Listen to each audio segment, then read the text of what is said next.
मागे जाते. आज पिंपळगाव हरेश्वरच्या समर्थ गोविंद महाराज मंदिर येथे शेतकऱ्यांची मोठी मीटिंग पार पडली. मागील कित्येक पिढ्यांपासून श्राप ठरलेल्या शेत रस्त्यासाठी आज आरपारची लढाई सुरू झाली आहे. शंकरपुरा मार्गे पिंपळगाव येथून जरंडीकडे जाणारा जुना रस्त्याच्या यातना आता असह्य झाल्या आहेत.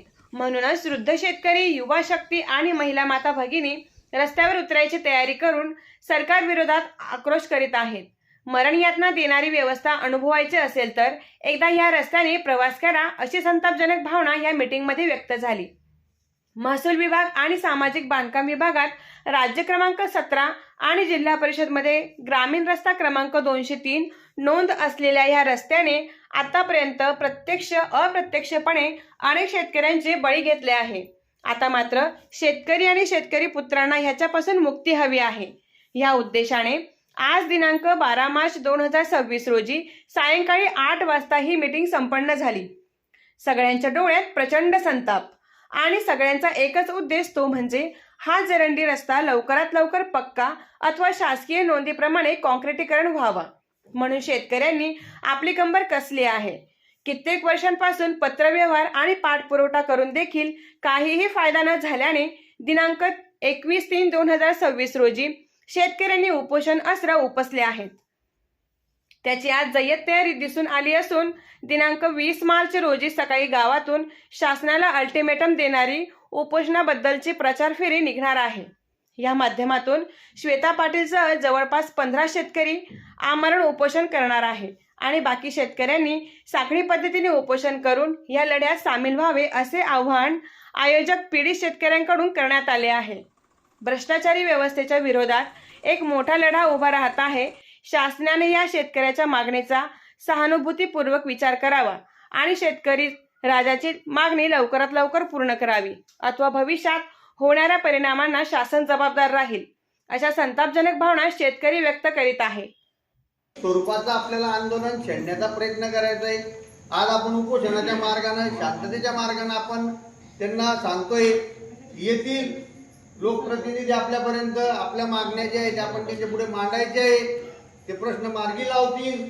त्याच्यानंतर दुसरा प्रश्न असा आहे की काही लोक या आंदोलनाचा विषय असा आहे, तो उपोषणांचा वगैरे आम्ही त्याच्यामधून गेलेलो आहे. आम्ही आंदोलनामध्ये पहिल्यापासून राहतो.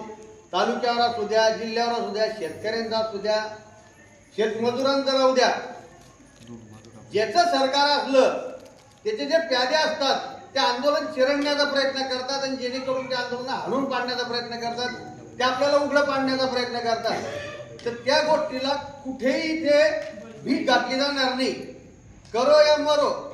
ताईनं सांगितलं की आता जर हा प्रश्न मार्गी जर नाही लागला आपला, त्याच्या पुढे भविष्यात एवढे लोक जमणार नाही. हे आंदोलन परत पुन्हा फिरून होणार नाही. आपली मागणी काय, फक्त की आपल्या शेताला जायला आपल्याला एक चांगला रस्ता पाहिजे आणि रस्ता मागणी आहे. याच्यावर कोणी येणे या शासन दरबारी या नालायक अधिकाऱ्यांना याला जे नंबरिंग दिलेले आहे चुकीचे, आज त्याचं झळ कोणाला बसते. एखाद्या छोट्या मोठ्या शेतकऱ्याला जर शेत विकायचं म्हटलं, त्याचे रेडी रेटनुसार त्याचे रेट काय लागत आहे, ती स्टॅम्प ती महसूल विभागाला जाते. फायदा काय आपल्याला त्याचा. जर तो राज्यमार्ग नाहीये तर तुम्ही राज्यमार्ग का घोषित केलेला आहे तो, मग तेही कॅन्सल करणे राज्यमार्ग. या अशा अशा अनेक टेक्निकली बाबी त्याच्यामध्ये त्या सगळ्या क्लिअर करून घ्यायच्या आहे. ते अधिकारी येतील, त्यांच्याशी आपण जे काही आपलं मागण्या आहेत, रास्त मागण्या आहेत, श्वेताताईंच्या माध्यमातून आपण त्यांच्याशी कम्युनिकेशन करू, बोलू. आणि ही जबाबदारी जिल्हा परिषदेची आहे, सार्वजनिक बांधकाम विभागाची आहे, जिल्हाधिकाऱ्यांची आहे, ही लोकप्रतिनिधींची आहे. आजपर्यंत त्या रस्त्यावरती ज्या ज्या लोकप्रतिनिधींनी काम केलेले, काय केले त्यांनी, फक्त सारपोताराचं काम केलेले. 100, 200, 500 ट्रॅक्टर मुरमाचे पैसे काढले, 50-50 ट्रॅक्टर फेकून दिले, तोंडाला पानं पुरले, जेमच्या ते मन कपाळाला बेंडासाठी परिस्थिती निर्माण करून ठेवलेली. याच्या पुढे याची परिस्थिती निर्माण होणार नाही.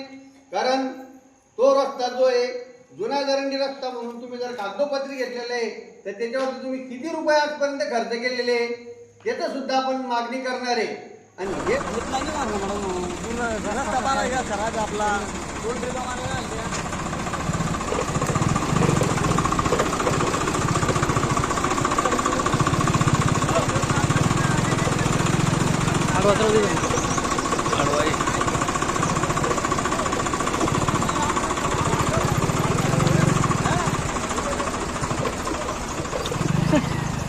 गाडी चालत नाही म्हटल्यावर.